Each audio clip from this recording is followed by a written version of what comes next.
Mwongeye kwirirwa abateze amatwi amakuru yo kuri TV. Uyu no mwanya tugiye kubagezaho itangazo Leta Zunze Ubumwe za Amerika zishyize hanze rigaragaza ibihano yafatiye mu by'ukuri uwahoze ari Minisitiri w'Ingabo hano mu Rwanda General James Kabarebe ndetse na Lawrence Kanyuka umuvugizi wa AFCM 23.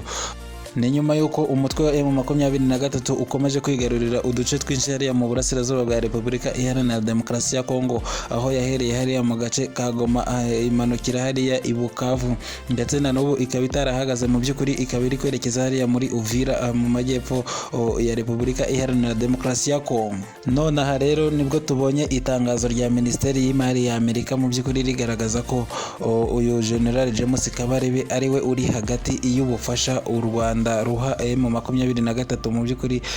Urumva ko bakomeje gushinja u Rwanda ngo Rwanda ruha ubufasha binyuze rero mu bikorwa bya General James Kabarebe.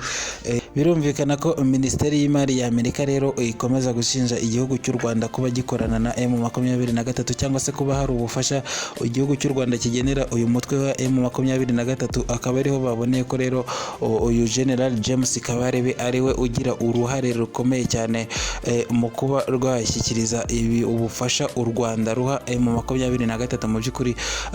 Bikaba bigaragaza ko rero ngo uburenganzira bwa muntu nk'uko minisiteri ibivuga cyangwa se iyi Minisiteri y'Imari muri Amerika ibivuga ko uyu General James Kabarebe yakagombye gufatirwa ibihano cyangwa se yafatiwe ibihano mu by'ukuri bitewe n'uko yaba ari gushyigikira umutwe witwaje intwaro uhonyora uburenganzira bwa muntu. Kandi mu by'ukuri igihugu cy'u Rwanda kitahwemye kugaragariza amahanga ko ntaho gihuriye n'ibikorwa bibi biri gukorwa na M23 hariya mu burasirazuba bwa Repubulika Iharanira Demokarasi ya Kongo.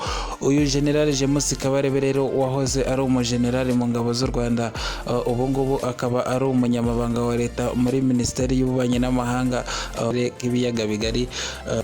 Kabarebe James rero akaba ari we muyobozi mu bayobozi bakuru b'igihugu cy'u Rwanda ufatiwe ibihano mu by'ukuri ushingiye ku biri kubera hariya muri Repubulika Iharanira Demokarasi ya Kongo. Ashinjwa rero kuba hari ubufasha agenera umutwe wa M23.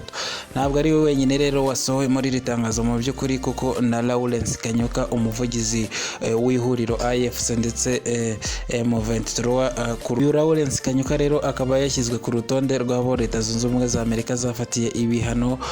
Bikaba byagaragaje ko na kompanyi ze ebyiri zanditse mu Bwongereza no mu Bufaransa mu by'ukuri nazo zigomba gufatirwa.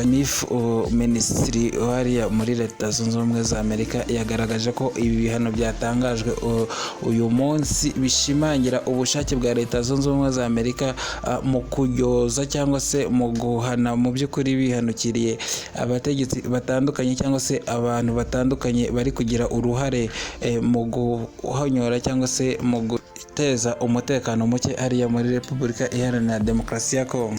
Ari nayo mpamvu rero bahise bagaragaza ko uyu General James Kabarebe ndetse n'uyu Kanyuka aribo bari ku isonga mu bari gufasha ngo guverinoma y'u Rwanda kuba iri gufasha cyangwa se iri gutera inkunga uyu mutwe wa M23. Ni byinshi biri kuvugisha amahanga yose bitewe n'intambara iri kubera hariya muri Repubulika Iharanira Demokarasi ya Kongo, ariko ibi bihano byo bije bititeguye mu by'ukuri. Ariko umuvugizi w'u Rwanda Yolande Makoro we yahise agaragaza ko ibi bihano nk'uko yakomeje abitangaza mu binyamakuru bitandukanye, yavuze ko ibi bihano mu by'ukuri iyo biza kuba ari bitanga amahoro cyangwa se agahenge hariya muri Repubulika Iharanira Demokarasi ya Kongo byakabaye byaratanzwe kera mu myaka yashize mu by'ukuri.